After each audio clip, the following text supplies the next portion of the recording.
Hey guys, it's me, Brittany. Okay, so today I'm coming to you guys to tell you guys how to make a good, delicious homemade smoothie, and also to give you a tip for when you're in an emergency with no electricity or gas, how to heat up your food or water, whatever the case may be. Okay, so first starting with the smoothie, the main ingredients you really need, if you're just getting the bare minimum, is bananas, apples, pears, and blueberries. If you can afford to get more fruits, you can get strawberries, mangoes, and or pineapples. So mind you, the more fruit that you're going to put in your smoothie, the less pieces you put. Okay, so how I do it is I get freezer storage bags. Make sure they're freezer bags because they have storage bags and freezer bags, and they're not the same thing. If you need freezer bags so that you can put all of your fruit in the freezer. So mind you, all the fruit I just named is coming fresh out of the produce section. All right, so with your bananas will go in a bag together by themselves. You get one banana, cut it up, and well, not cut it up, but break it off into 3 pieces. And you do each banana like that and put it in a bag. Okay, you can set that to the side. Then you get your blueberries. Of course, you rinse your blueberries off and you put them in the freezer bag by themselves. If you're going to put strawberries too, then you cut your strawberries up to like coin sizes. You can even leave the green part on because it's going in the smoothie. So you can cut it up into coin sizes and put it in the bag with the blueberries as well. So the blueberries and strawberries will go together in one bag. You put that to the side.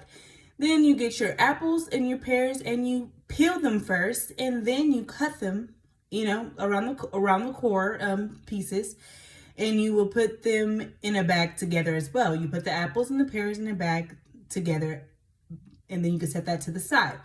If you're going to include mangoes, you will peel your mangoes and you will cut around the core and put that in a bag by itself together.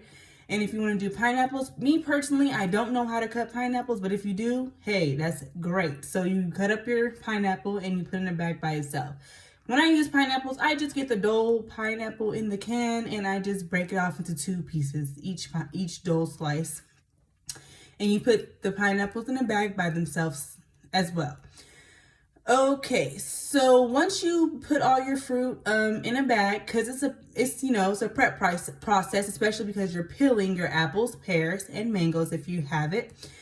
Then you cut them up and you put it in a bag. Okay, so when you put it in the freezer, this part is so important because I've been making smoothies for a good 2-3 years, and it's a lot of trial and error if you don't do things in a proper way. So when you're putting your bags of fruit inside of the freezer, you got to make sure that you separate all your fruits. So make sure like none of the bananas are like a lot of the bananas are not like overlapping each other or anything. You want to put your bag of fruit in there laid out flat, as well as all the other fruits you want, because when you just put the fruit bags in there and we're just touching and overlapping and all that, they're going to end up freezing like that. And when they end up freezing like that, sometimes it's hard to break, and then you're not able to put the right amount of pieces in your smoothie. So what I do is I lay my bananas down, make sure they're like as separate as they can be and flat. And then I do the same thing with my strawberries and blueberries. I do the same thing with my pears and apples. Now with the pears and apples, they can like touch, but try to make it as flat as you can make it. And if you're at home while they're freezing, every like hour, you come and like break them up because they won't be all the way frozen. You come break them up and make sure they're flat so that by the time they do completely freeze, they're still semi-separated. So you don't have to worry about taking more pieces than you want to put in your smoothie. Okay. So you want to make sure your fruit is all frozen before you start to use it. Now, when you need a bullet to make your smoothie. So how much I put in my smoothie? I should show y'all cup size. Let me get a cup. Hold on.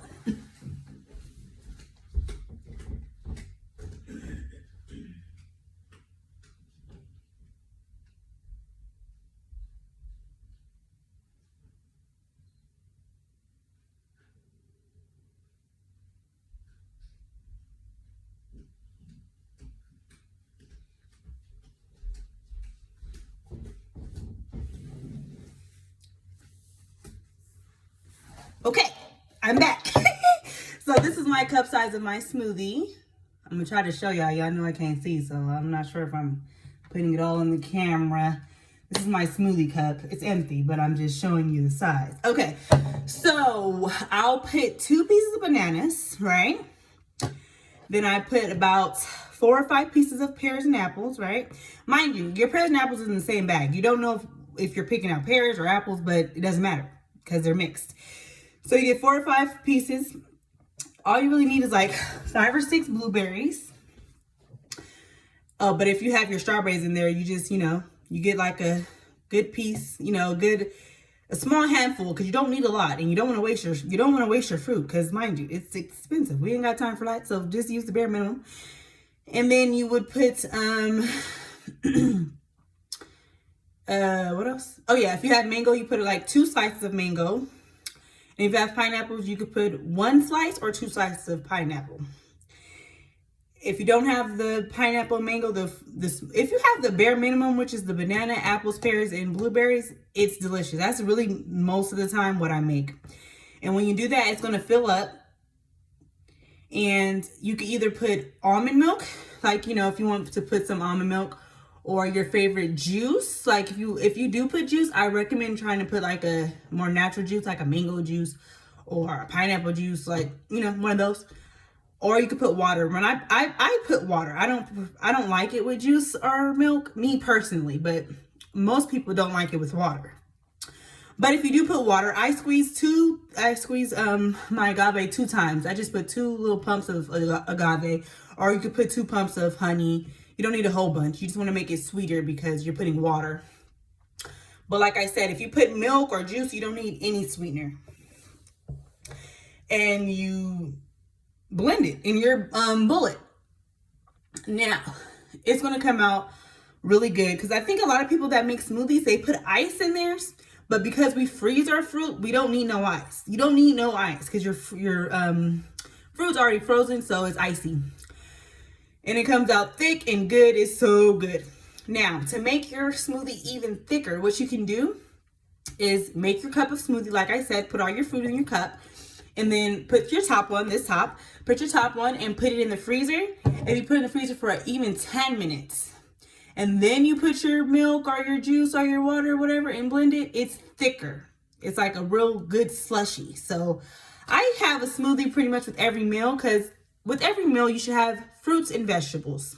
So when I have my smoothie, that is taking up my, fruit portion. So that's what I do, and you feel great. It's really good. It's really cold, so I try to be warm when I'm drinking it. And I mean, come on, it's going to be delicious on a hot day. Go out in the sun, drink your smoothie.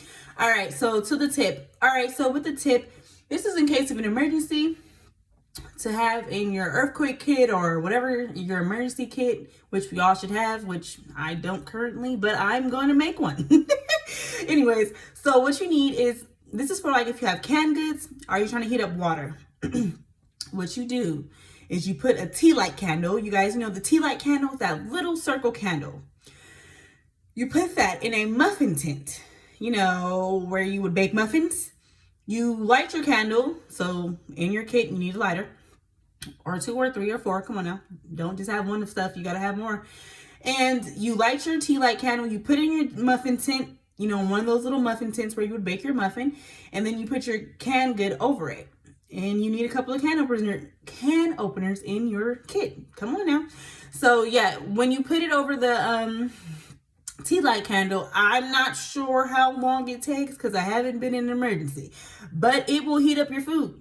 So I mean, that's better than eating it right out the can, which is what people do in emergencies. But heating it up will be a little better. So get your muffin tin and get your tea light candles and put that in your kit along with your lighters and your can openers.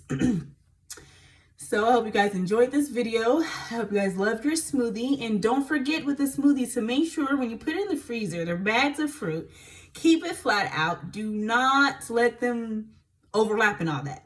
The pears and apples, they can, but just make sure they're as flat as possible. You want to put them in an area where they could be flat laid out.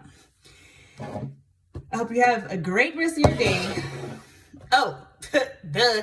And don't forget, if you have a tsunami in your life, don't let it swallow you. Just keep swimming. See y'all later. Speech on. Stop recording video. Near my bed.